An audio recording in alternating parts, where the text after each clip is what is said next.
ప్రతి మనిషి ఏం ఆలోచిస్తే ఆ ఆలోచనల యొక్క ప్రభావంతో ఆ ఎనర్జీస్ యొక్క కనెక్షన్ తో ఆటోమేటిక్ గా ఆలోచనల యొక్క వైబ్రేషన్ లోకి ఎమోషన్స్ లోకి వెళ్ళిపోతారు. ఎమోషనల్ ఎనర్జీ ఒకసారి కనెక్ట్ అవ్వగానే మీ లోపల వచ్చే ఫీలింగ్స్ అనేవి మీ మైండ్ ని ఇన్ఫ్లుయెన్స్ చేసి అదే వైబ్రేషన్ అదే థాట్స్ ని మీ రియాలిటీగా మీరు క్రియేట్ చేసే విధంగా మీ మైండ్ మిమ్మల్ని ప్రేరేపిస్తుంది. అందుకని మీరు చేసే ఆలోచనల విషయంలో తెలివిగా ఆలోచనల్ని సెలెక్ట్ చేసుకోవడం అలవాటు చేసుకోండి.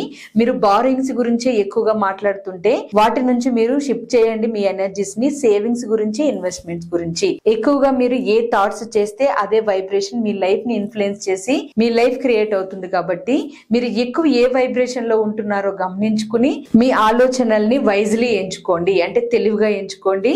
మీ లైఫ్ ని మీరు పాజిటివ్ గా క్రియేట్ చేసుకోండి. ఎస్, నేను ఈ విధంగా ఉంటానన్న వాళ్ళు కింద కామెంట్స్ లో ఎస్ అని టైప్ చేయండి. Thank you.